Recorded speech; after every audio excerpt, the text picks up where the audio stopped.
So welcome back guys, here at MTS in Cologne. Now I'm here with our third place finisher. Can you quickly Oosters. say? Yeah, thank you. What deck did you play today? I played Burning Abyss Phantom Knight. Okay, so why did you decide to play that deck? I just really liked the Burning Abyss deck, and with Beatrice I thought it was a really good pick for this event. Okay, so let's see your deck. Right, so of course one time the best card, Tour Guide, and just 2 Fiendish Rhino Warrior. Because like if you play 3, it's really good to mill, but you don't really want to normal summon it. And the deck runs out of targets for it pretty fast, so 2 is enough I think. Yeah. Yeah, actually I saw when I saw your top 4 feature match, I think you got Alich on one of them and then you couldn't do anything after that. So there are some disadvantages too of the card. Exactly, like if you summon a Burning Abyss monster and then normal summon this and they like failure it or just negate its effect, you can't do anything. Yeah. So then for the BA monster, obviously 3 Skarm, 2 Sur, 1 Grelf because you can't play more. 2 Farfa. Especially with Beatrice now, it's really good because you can summon Beatrice and then in their turn you can send this and disrupt their play. Then 1 Barbar, broken, 1 Liebeck, so you can sometimes do some combos with the Phantom Knights on field. And 1 Gelka, because it's also good with Beatrice. So you didn't play Alich yourself, right? No, I didn't play Alich. I considered it, but I just thought Farfa was pretty much a better ally. Yes. So.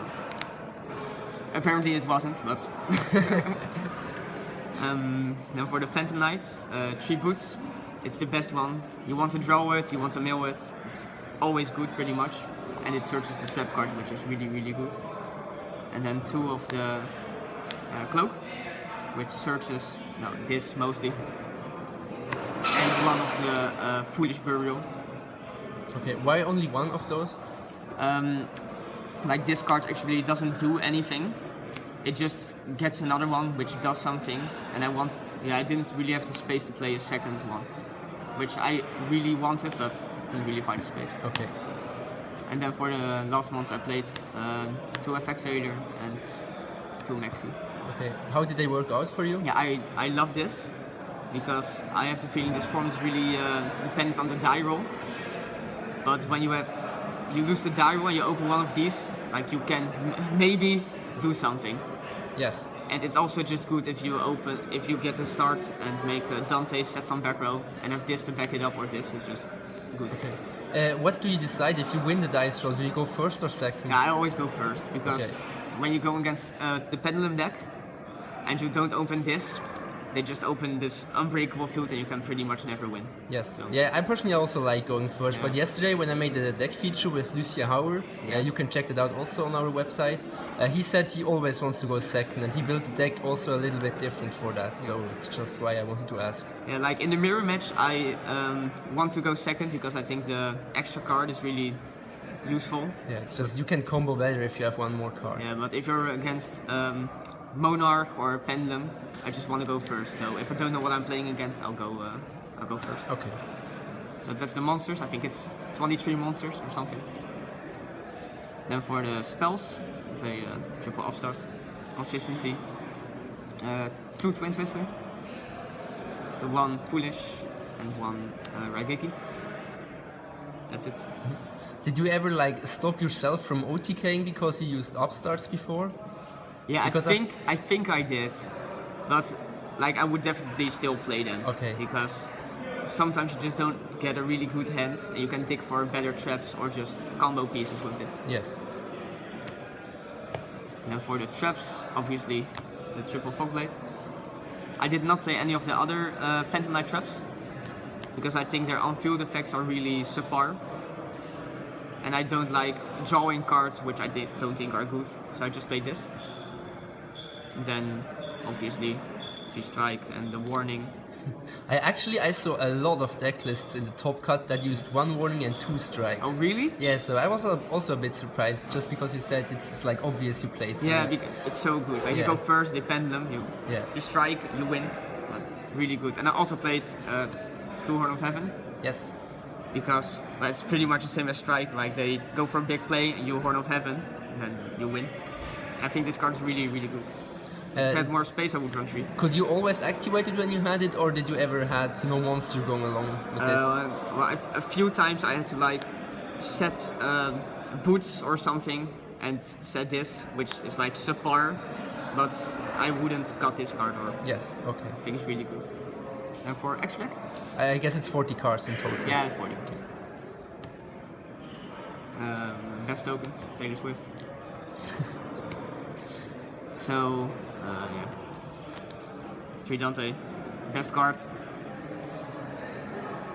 2 of the Beatrice. I consider just playing 1 because extra space is really tight, but I made the second one a lot, so I think this is the right ratio. Then I also played Virgil.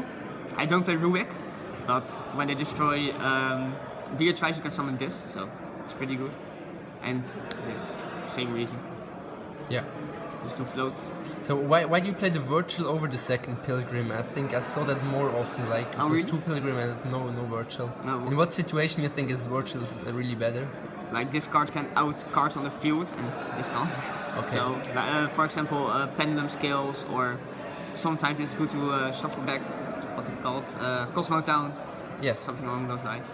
Okay. But I never summoned this, and I summoned this only once. Okay. So. And then I played 2 Breaksword, obviously. Just 1 Levier.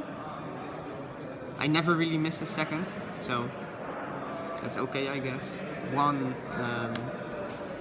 what's it called? Super Quental Dolphin card, yeah. Which destroys spell traps. I made it once. Played this. Never made it, but I think it's good to have, just in case. Yeah. And then for Breaksword targets, basically I played the Rebellion Dragon to get over big monsters, and Key Beetle to protect Strike, or post-siding protect anti-spell or Mask of Restraint. Yeah, I think mostly the side deck cards that we will just see in a second. Exactly. And I also played this. Yes. For Cosmo, yes. Yeah. I didn't play any, but still a good card. How do you feel in general about the Cosmo matchup with this deck? I honestly, like, if you get a start, I don't think it's that bad, because you run the Horn of Heaven and Strike and Warning, and usually they only have 1 summon per turn, so if you stop that, they can't really play. But when they go first, or just open really good with Italy or Reasoning, or it's really, really hard, because you have a really hard time to get over the big ships, and when you get over it, it just summons another big ship, so... Yeah, it's like an endless loop or yeah, something. exactly. But I don't think the matchup is that bad. So, side deck? Sure. The last Twin Twister, I guess that's pretty standard. Then I played for the Cosmo matchup 2 System Downs. I didn't play any Cosmo, but I think this is the best card versus them. Then triple Mask of Restrict, obviously. Triple Anti-Spell, so standard. The last Maxi, for when I go second against Pendulum or just for the mirror match. Then I played Ghost Ogres, 2. Also when I go second against Pendulum. And I played 2 of these, and I side Chimera Tech Forge. Okay. Yeah, just because you can mill it off Dante and then you still have the option. Exactly. That's something. Yeah. Okay, nice. That's it. One last question about the main deck, I forgot. Why didn't you play the Speedroid engine in this deck? Like, if you want to play the Speedroid engine, you have to use more slots, which can be back row or good spell cards, for monster cards, which I don't think the deck really needs, because just the Phantom Knights and the Burning Abyss monsters provide a consistent enough engine to always make Dante and get your plays going. Okay. I think. And would you make any changes in the deck now after the event, or are you happy with the list you played? Yeah, I would definitely side something like Flying Sea, or just something else for the mirror match, because I only side this basically for the mirror match, which is obviously not enough. Didn't you expect mirror matches in that case? Yeah, but I just figured I would beat them just by, I don't know. Yeah, you already just said outplaying them. Yeah, you already said you played Burning Abyss a long time ago already, so you're very experienced with the deck. So exactly. Okay. But didn't work out, so yeah, I should side more for me. Yeah, if you want to check the feature match of top 4, you can do that. Also the game for 3rd and 4th place, it's also online on the Twitch. So yeah, thank you a lot for the deck profile. Yeah, you're welcome. Do you have any last words or any shoutouts you want to make? Shout out to like my friends who I tested with, and to shout to Matthijs Giltjes, the national champ and my best friend. That's it. Okay, thank you a lot. You're welcome.